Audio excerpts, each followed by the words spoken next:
আগে আমরা শুনতাম একজন মুসলিমের বিরুদ্ধে বিভিন্ন ধর্মের বিশেষ করে ইহুদি নাসারা যারা আছে এবং গায়রে মুসলিম যারা আছে তারা ইসলামের পক্ষে কখনো তারা কোনো কিছু নিয়ে কথা বলতো না, তারা ইসলামের বিপক্ষে কথা বলতো।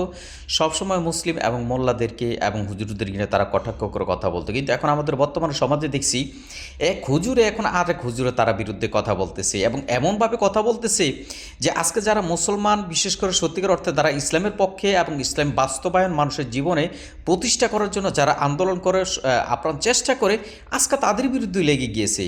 বর্তমানে একজন নামধারী আলেম বাংলাদেশে রেজাউল করিম নামে এই ধরনের যা হেফাজতের বিভিন্ন জনসমাবেশে দেখে উনি কথা বলতেন। আসলে আমাদের সন্দেহ হয় যে বর্তমানে আমরা দেখতেছি পৃথিবীর বিভিন্ন দেশে বিভিন্ন ধর্মের অনুসারীরা মুসলমান নামধারী সেজে তারা দাড়ি টুপি রেখে লেখাপড়া করে আজকে আমাদের মুসলমানদের ঢুকে কিন্তু ইসলামের ক্ষতি করতেছে, ইসলামের মুসলমানদের বিরুদ্ধে কথা বলতেছে। আজকে রেজাউল করিম কি সে ধরনের কোনো অনুসারী কিনা এটা বাংলাদেশের প্রত্যেকটা মানুষকে আমি ক্ষতি দেখার জন্য এটা বলবো, বিশেষ করে আলেমদেরকে যারা এই বাংলাদেশের সবচেয়ে বেশি এবং ইমোশনাল জায়গা হচ্ছে যে কওমি আলেমদেরকে সবাই কিন্তু শ্রদ্ধা করে ভক্তি করে, যেহেতু কোরআন হাফিজ বেশি এই জন্য। কিন্তু সেই কোরআনে হাফেজ মানে আপনার যারা হয় খুব সহজে যে কওমির মাধ্যমে যেখানে প্রত্যেকটা আপনার ঘরে ঘরে বলতে গেলে আপনার কওমি ভাষার অনুসারী বেশি, কিন্তু আজকে তাদের চরিত্র এবং তাদের বৈশিষ্ট্য এতটাই নিকৃষ্ট এবং নিচু হয়ে গিয়েছে যে আজকে তারা একজন মুসলমানদের বিরুদ্ধে গিয়ে কথা বলতে তারা দ্বিধাবোধ করতে না। তাদের ভিতরে এত বড় হিংসা, এত বড় বিদ্বেষ তাদের ভিতরে কাজ করতেছে। আজকে বাংলাদেশের মুসলমানদেরকে তারা কাদিয়ানির সাথে তারা মিলাইতে চায়। আজকে তারা কি প্রতিষ্ঠা করতে চায়?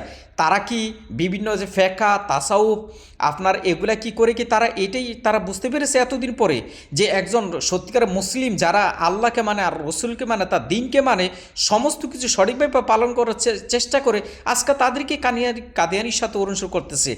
আসলে আজকে এখন খতিয়ে দেখার বিষয় হচ্ছে তারা আলেম সেজে আজকে সমাজে কাদের অনুসরণ করতেছে, কাদের পক্ষ নিয়ে কথা বলতেছে, কাদের এজেন্ডা বাস্তবায়ন করতে চাইতেছে দুনিয়াতে। শুধু কওমিতে যারা পড়ালেখা করে তারাই শুধু জান্নাত পাবে, আল্লাহর মনোনীত বান্দা, আর সারা পৃথিবীতে যত মুসলিম আছে সবাই জাহান্নামী, সবাই অন্য ধর্মের অনুসারী। ধিক্কার জানিয়ে এ ধরনের আলেমদেরকে যারা সাধারণ মানুষের ইমান নিয়ে ছিনিমিনি খেলে, সাধারণ মানুষকে পথভ্রষ্ট করে, দিনের পথ দেখানো দূরের কথা আজকে তাদের পথ হারা করে দিতেছে এই ধরনের আলেমরা বাংলাদেশে।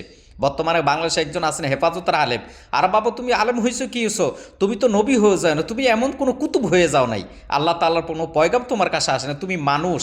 আজকে তোমার পথভ্রষ্টতার কারণে আজকে কতগুলো আলেমকে তোমরা পথভ্রষ্ট করতেছো।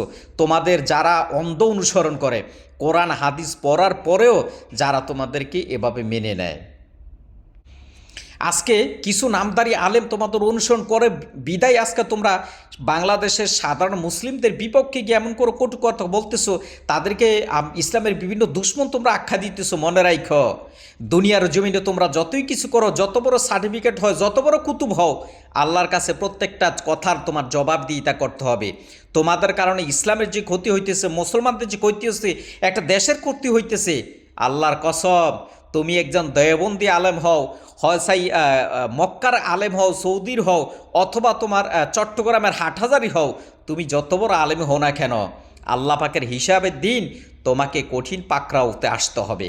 কারণ এই যে জাতিকে ধোকা দিতেছো, বিভক্ত করতেছো, সাধারণ মুসলিমদের কাছকে ধোকা দিতেছো, পথহাতা করতেছো, এবং যারা মুসলমান আল্লাহ দিনকে মানে, ধর্মকে মানে, রসুলকে মানে, কোরআনকে মানে, আজকে তাদেরকে তোমরা অন্য ধর্মের অনুসারী বলতেছো, অন্য ইসলাম আখ্যাই দিতেছো।